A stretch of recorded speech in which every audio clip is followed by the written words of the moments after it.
Now, Nigeria's indigenous refinery, Dangote Refinery, has rolled out its first production of premium motor spirit from its 650,000 barrels per day facility. The $20 billion refinery, built by billionaire Aliko Dangote, began operations in January, initially producing naphtha and jet fuel. Briefing journalists this morning, the president of the Dangote Group says Nigeria will have engine-friendly gasoline for the first time. He also spoke extensively about the significance of the event. There's no limit to how far, we're going to, as a human being, obviously we have ambitions, and I think our own is to make sure that we make our country and Africa proud. So the journey just started, and we'll continue, we'll start. The journey has just started today, you are right. Really, even 5-6 years ago, I don't really have gray hair, but right now, it's history. But we thank God, at least we've been able to deliver. So I can say that, it's a golden gray hair, which I believe it is worth it.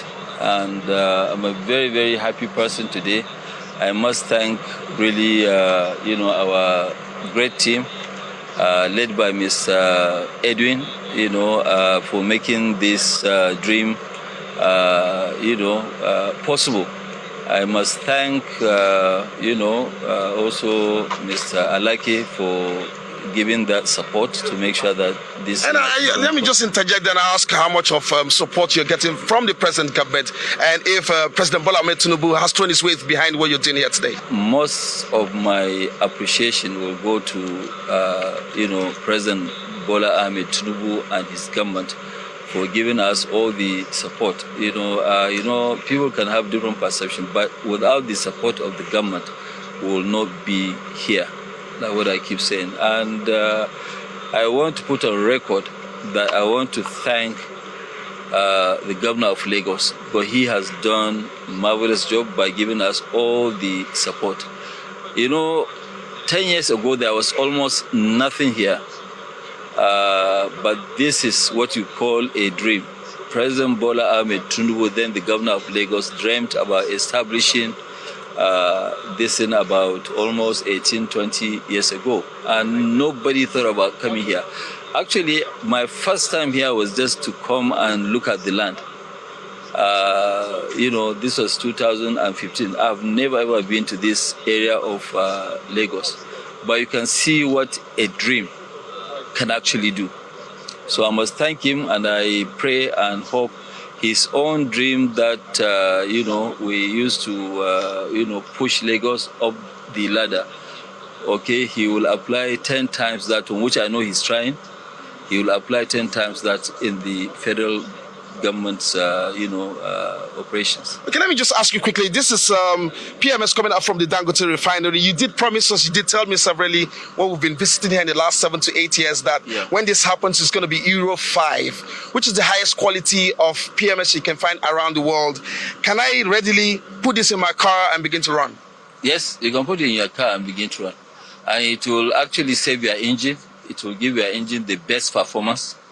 It will not be the normal one. And you can even see our diesel. Our diesel is very light. It's like water, so which people have never ever seen before. But that is what we call Euro 5 diesel. Our diesel now is about is less than even 30 ppm, which is great. And we'll keep pushing. We'll get to 10 ppm. Okay, so finally from me, I'm so excited to hold this, but it will be more interesting if we can drive this supply and distribution down into the countryside, down on the streets, into the cars, into the engines.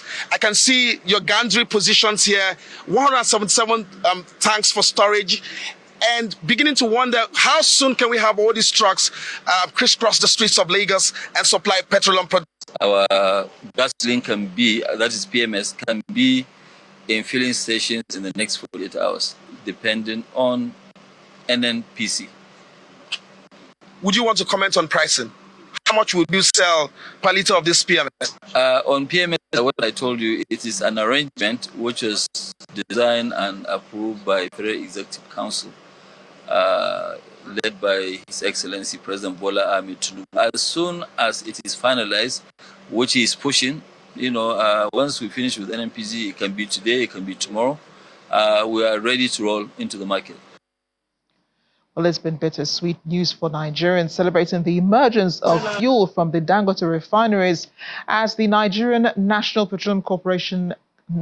Petroleum Company Limited increased the pump price of fuel today. Many filling stations across the country paused selling the product to adjust their pump prices as a result. The NNPCL announced this afternoon prices will go up from between 568 to 617 naira per litre to 855 to 897 naira per litre. 855.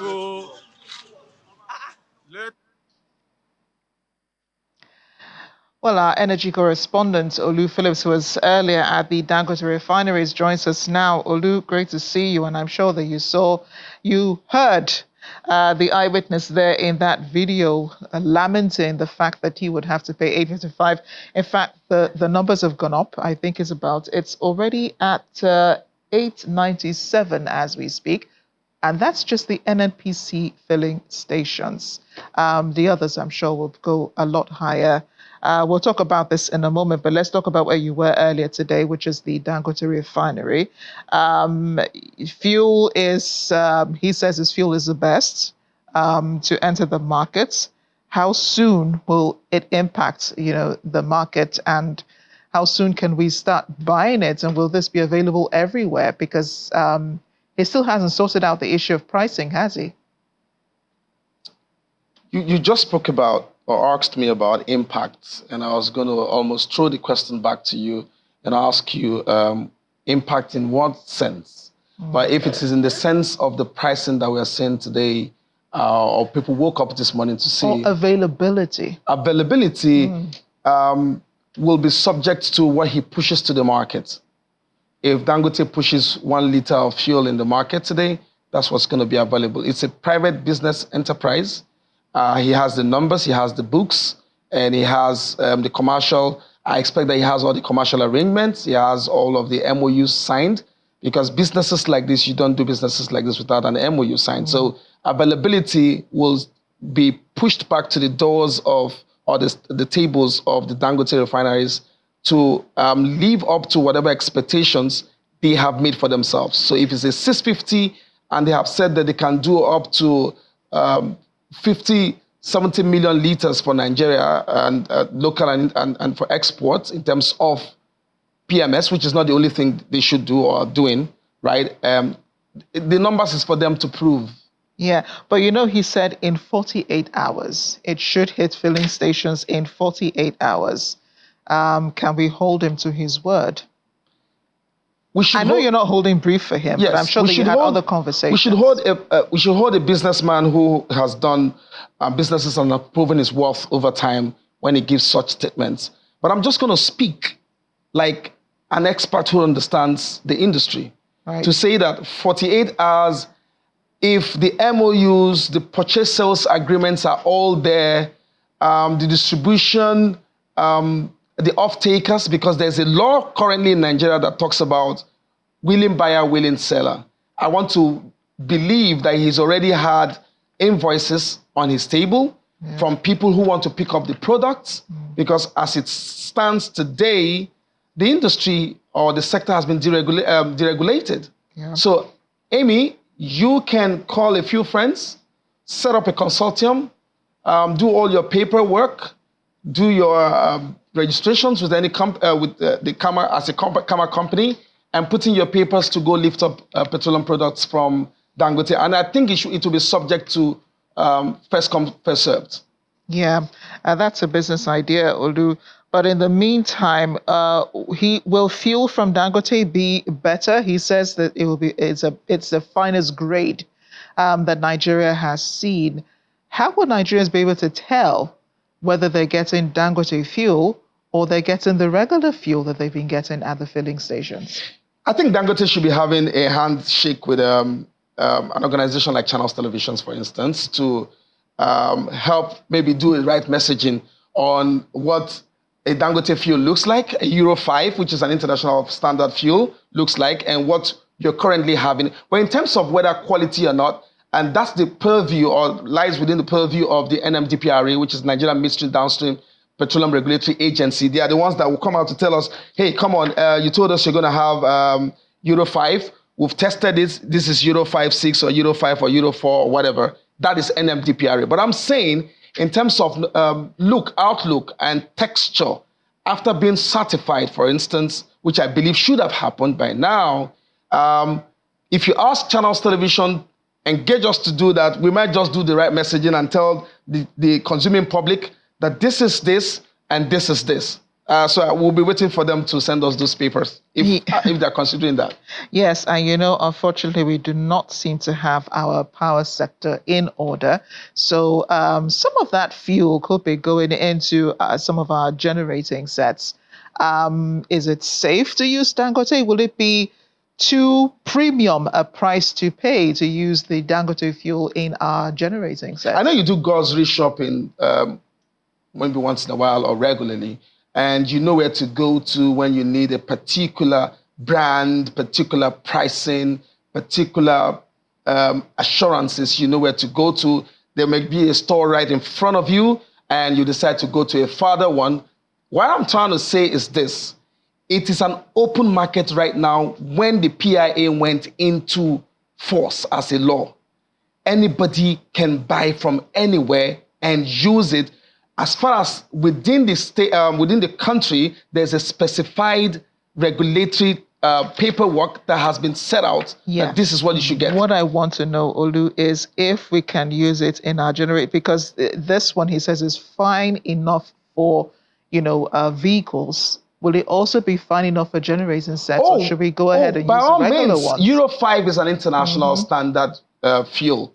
Euro 5 is an international standard fuel. If what we have today coming out from Dangote Refinery is a Euro 5, by all means, it's a fine grade that serve all machines that use gasoline. So you can use it in a generator, you can use it to power anything that uses gasoline. If Euro 5 is what Dangote has given to us, you can as well use it. Now, while you were at Dangote this morning, the NNPC was preparing to make that announcement about a change in pump price. And by midday, filling stations had stopped selling. And all of a sudden, they changed the pump price of fuel. And then NNPC, that shortly, of course, after NNPC made that announcement about, the change in price. We're looking at prices that Nigerians had only imagined, although I think they foresaw that this was going to happen. Was this probably on its way, because there's been a shortage of fuel in the last few weeks? There are two dynamics here. And if I have a bit more second, I can explain this. There are two dynamics playing out here. One is this. The prices you have seen today, from whatever, 800 to maybe 890, isn't even the market price. We are still crawling to where the market price should be. So I'm starting to break this news to Nigerians. This is not the market price for fuel today. What you're seeing is a bottom line. You're in that line, but we have not hit the right price. And from the calculations that we do, it does appear that PMS isn't going to be, and it's going to be within the range of 1,002 and 1,300. That's what the market price is based on the international pricing of crude, of processing, of your domestic exchange rate, and all of that. All of this makes come together to determine what this pricing is. That's one. Then on the other part, you're talking about NNPC saying something a few days ago about being overburdened with certain under recovery costs, and today you have this. No, so what has happened is that the marketers and some filling stations have developed a habit of sharp practices. As we speak, most filling stations had petroleum products supplied to them since last week. Now, when the news filtered that NNPC is saying, you know what, we can't continue to bear this loss, otherwise all the monies we have made and declared in our recent AGM as profit will go into unsubstantiated business model that allows them to provide these shocks. Now, they have removed these shocks and the realities are beginning. So marketers heard this, took a position. Many of them have products on the old prices and they're now going to be selling on this new pricing of what the real market value is for petroleum products here in Nigeria.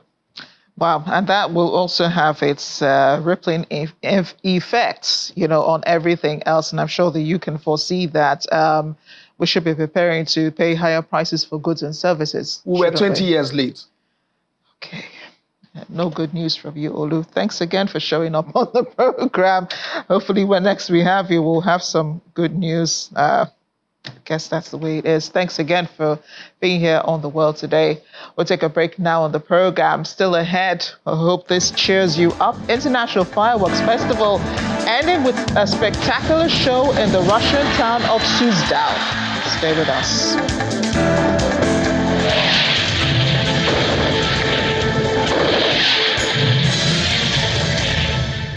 Let's cross over now to the Democratic Republic of Congo, where at least 129 people have died after an attempted jailbreak in the country's main prison. Authorities say many of them died in a stampede at the Makala Central Prison in the capital, Kinshasa. A provisional assessment showed that 24 inmates were shot dead by warning shots as they tried to escape from the overcrowded facility on Monday. The Congolese Interior Ministry says there are also 59 injured people taken into care by the government, as well as some cases of women raped. Tragedy in China today after 11 people were killed when a bus crashed into a group of students and their parents at a school. 13 people were injured in the incident. The students and the parents were at the gate of a middle school in Tian City in the eastern province of Shandong before 7:30 a.m. local time, according to the Dongping County Police Department. Today was the second day back to school after the summer vacation for children across China. The department said 6 parents and 5 students were killed. One of the injured was in serious condition, while the others were listed as stable. And in bilateral relations, Nigeria and China are set to strengthen their bilateral relations with the signing of about 5 memoranda of understanding today. It comes after President Bola Tinubu formally commenced his official visit to the country after arriving on Sunday.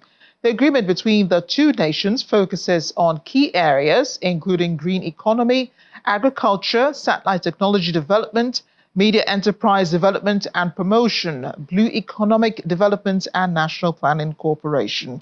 President Tinubu with President Xi are expected to provide a platform for the two heads of state to discuss matters of mutual interest, spanning economic cooperation, national, regional, and international security, and other pressing global issues. Well, the South African President Cyril Ramaphosa is also in China for the FOCAC meeting. He met with President Xi in Beijing during the visit. The two countries recommitted to working together towards building high-quality China-South Africa community with a shared future. President Xi said he paid more visits to South Africa than any other African country, and President Ramaphosa, who is the first African head of state he received for a state visit to China before the FOCAC meeting, said it demonstrates the high-level bilateral ties and friendship between the two. Despite changes in the international landscape, there's been no change to the mission of China and South Africa to pursue modernization, no change to their commitment to promoting China-Africa cooperation, and no change to their aspiration to improve global governance. In a new era and on a new journey, greater unity and cooperation between China and South Africa meets the expectations of the two peoples. Your Excellency, President Xi Jinping, I reaffirmed that our political rapport and relationship is the foundation of an unwavering and valuable friendship. We remain committed to the One China policy. Our two countries share many common objectives. Building on the firm foundation of solidarity, we continue to provide support in promoting our interests. President Xi and President Ramaphosa at the meeting earlier. Now, my colleague Layo Olarinde spoke with China-Africa analysts on trade and economics and Institute for Security Studies, Yana de Kluver, on the issue. I think the best way for South Africa and the continent more generally to benefit is in order to be very clear on what their needs are and what their specific national, regional, as well as continental developmental goals ultimately will be. In terms of the broader continent, moving up the value chain is very central to some of the benefits and opportunities that FOCAC can offer. Furthermore, I also think increasing trade relations in a more equitable and sustainable fashion could be something that in general moves the continent forward and would also be something that more developed economies within the continent, such as South Africa, is keeping an eye out for. I think it's very important to understand African agency in all of this. At the end of the day, responsibility lies with African governments to deciding which deals they choose to engage.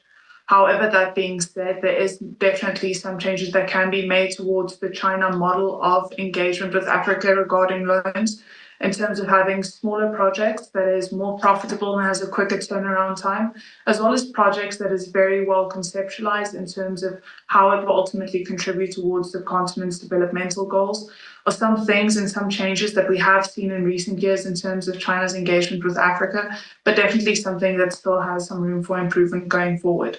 So in terms of the broader narrative of debt trap diplomacy, I wouldn't necessarily agree with that.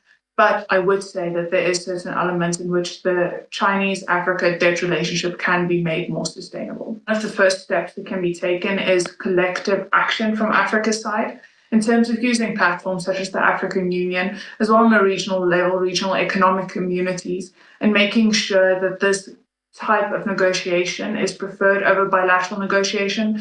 This ultimately helps increase Africa's power. Furthermore, I think the continent needs a set agenda and framework for how it engages with external actors. This would empower African countries to make sure that these engagements are ultimately in the continent's best interest and all aligned with Agenda 2063, as opposed to merely reacting to what is brought to the table by external actors such as the US, the EU, or China. So I think that type of conceptualization coming from Africa's side and having the frameworks in place and what is the best way to engage is one of the best ways that we can move forward and make sure that African agency is at the center of all of these engagements. A UN report is warning that the continued lack of accountability and years of impunity in Libya risk fueling more instability in the country. The UN Human Rights Agency jointly issued the report with the UN support mission in Libya, presenting it at the bi-weekly briefing in Geneva. Spokesperson Saif Magango says those behind the human rights violations and abuses committed in the Libyan city of Taruna between 2013 and 2022 are encouraging further division in the country. A new report we are issuing jointly with the UN support mission in Libya, UNSMIL, warns that the continued lack of accountability and years of impunity enjoyed by those behind the human rights violations and abuses committed in the Libyan city of Tarhuna risks fueling instability and division in the country. The report details how the Al-Qadiyat, an armed element which emerged in 2011 and exercised brutal control over Tarhuna, a city of 150,000 people, 90 kilometers southeast of Tripoli, carried out gross human rights violations and abuses, including killings, disappearances, sexual violence, abductions, torture, and ill treatment and forced displacement between the years 2013 and 2022. It decries the failure to deliver justice, which has in some instances led to renewed violence and repeated violations, fomenting further grievances in Tarhuna and surrounding areas. Al-Qadiyat's integration into the former government of National Accord and later the Libyan National Army, says the report, has been a significant barrier to accountability and justice. Commenting on the report, High Commissioner Volker Turk said, "Years have passed since these terrible violations were committed, but the perpetrators have still not been brought to justice, nor have truth, justice, and reparations been delivered to victims and their families. The impunity must end. There must be accountability in accordance with international due process and fair trial standards." End of quote. Pope Francis has landed in the Indonesian capital, Jakarta, kicking off a historic trip to the Asia-Pacific region. The Pope's visit is a chance for Indonesia to showcase its credentials as a moderate Muslim majority country, according to some observers. A number of Jakarta residents welcomed the Pope at the Soekarno-Hatta International Airport. And despite many only seeing the car carrying Pope Francis from a distance, they were thrilled. Pope Francis will also be traveling to Papua New Guinea, Timor-Leste, and Singapore as part of his visits, which is expected to focus on inter-religious harmony.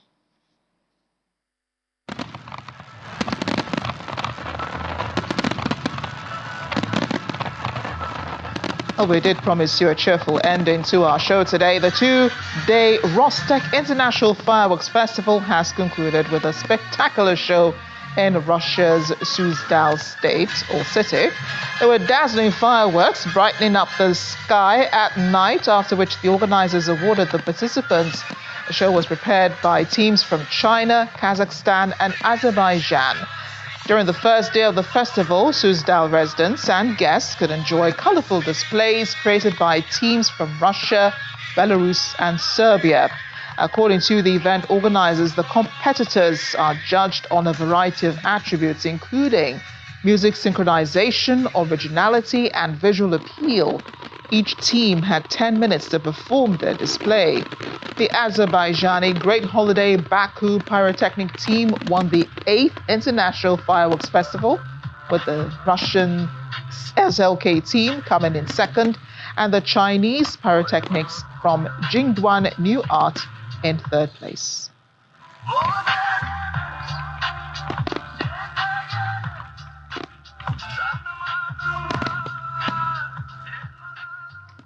And that's the world today. Thanks for watching. I'm Amarachi Ubani.